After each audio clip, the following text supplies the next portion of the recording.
NCP বাংলাদেশে নতুন বন্দোবস্তের রাজনীতি করছে না, নতুন ভণ্ডবস্তের রাজনীতি করছে। জামাত বাংলাদেশের সংস্কারের নামে ভণ্ডামি করতেছে, বরং প্রতিনিয়ত আপনি জাতিকে বিভ্রান্ত করছেন, হাত মিলিয়েছেন। এর মধ্য দিয়ে আপনার সারা জীবনের অর্জনকে আপনি বিসর্জন দিয়েছেন। আপনার কাছ থেকে আমরা শিখতে চাই, কিন্তু আমাদেরকে এমন কোনো বক্তব্য দিচ্ছেন না যার মধ্যে ন্যূনতম শেখার কিছু আছে, বরং প্রতিনিয়ত আপনি জাতিকে বিভ্রান্ত করছেন। 7 দিন শেষ হয়ে গেছে, মিস্টার কর্নেল অলি আহমেদ সরকারের পতন হয়নি। জামাতের নেতৃত্বে এই বাংলাদেশে কিচ্ছু হবে না। এবং এনসিপির আহ্বায়ক নাহিদ ইসলাম তিনি নিজেই বলেছিলেন এদেশের মানুষ জামাতের নেতৃত্বকে গ্রহণ করবে না। দুঃখ লাগে, সাথে কিন্তু লজ্জাও লাগে। সেই নাহিদ ইসলাম জামাতের নেতৃত্বকে গ্রহণ করলেন, জাতি কিন্তু নাহিদ ইসলামের কথাকে গ্রহণ করেছে। জামাতের নেতৃত্বকে এদেশের জনগণ গ্রহণ করে নাই, কিন্তু নাহিদ ইসলাম নিজেই গ্রহণ করেছেন। এটা কি সংস্কার? আমরা একটু বলেন তো বন্ধুগণ, এটা কি সংস্কার? আপনি বললেন যে জামাত বাংলাদেশের সংস্কার চায় না, জামাত বাংলাদেশের সংস্কারের নামে ভণ্ডামি করতেছে, পিয়ারের নামে প্রতারণা করতেছে। আসলে সমন্বয় করতে পারছে না। যে এই কথা বলল সেই তারা বিএনপি বিরোধী হয়ে গেল। তার আগে কিন্তু বিএনপির পক্ষেই বক্তব্য দিচ্ছিল, এবার জামাতের কলে উঠল। বলেন তো, এইটা কি বাংলাদেশে নতুন বন্দোবস্তের রাজনীতি?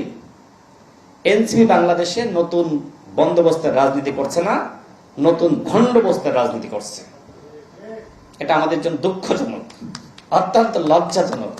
এনসিপির কাছ থেকে এই উদীয়মান তরুণ নেতৃত্ব, তাদের কাছ থেকে তো আমরা এই পুরাতন রাজনীতি, কর্নেল অলি আহমেদদের রাজনীতি তো আমরা চাই নাই।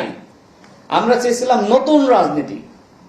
আওয়ামী লীগের পতন হয়েছে, পতনের পরে অবশ্যই বাংলাদেশে একটা শক্তিশালী বিরোধী দল বা একটা রাজনৈতিক দলের দরকার ছিল, এবং সেই সম্ভাবনা আমি এখনো পর্যন্ত মনে করি সেই সম্ভাবনা এনসিপির ছিল।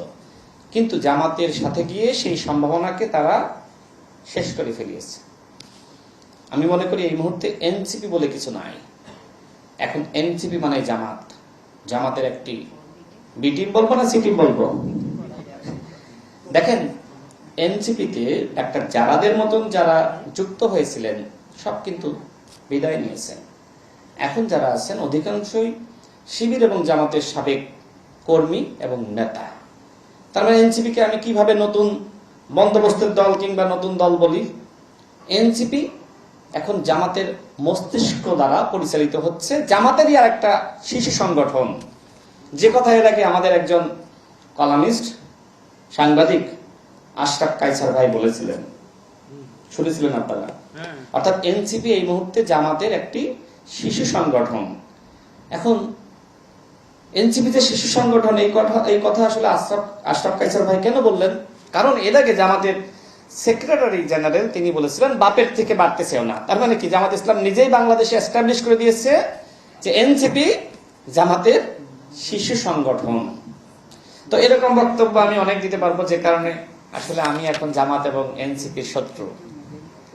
যে আমি যে সময় টকশোতে যাই বা এই কথাগুলো বলি, কোনো উত্তর নাই। সুতরাং রাশেদ খানকে ধরো, ব্যক্তিগত আক্রমণ করো যে রাশেদ খান নব্য বিএনপি, কিন্তু তারা ভুলেই গেছে যে এনসিপিতে যা আছে সবই নব্য, সবই জামাত শিবিরের, তাই না? তো জামাত শিবিরের লোকজন এনসিপি করলে সমস্যা নাই, রাশেদ খান বিএনপি করলেই সমস্যা। আবার প্রশ্ন হলো, রাশেদ খান তো গণ অধিকার পরিষদের সাধারণ সম্পাদক ছিল, হঠাৎ করে সে বিএনপিতে যাওয়ার পরে এত বড় দায়িত্ব পেল, তাও আবার রাজনৈতিক সহকারী, সে তো কখনো বিএনপির রাজনীতি করে নাই। দেখেন, এনসিপির লোকজনও জানে যে আমি মাননীয় প্রধানমন্ত্রীর সাথে অনেক আগে থেকেই কাজ করি।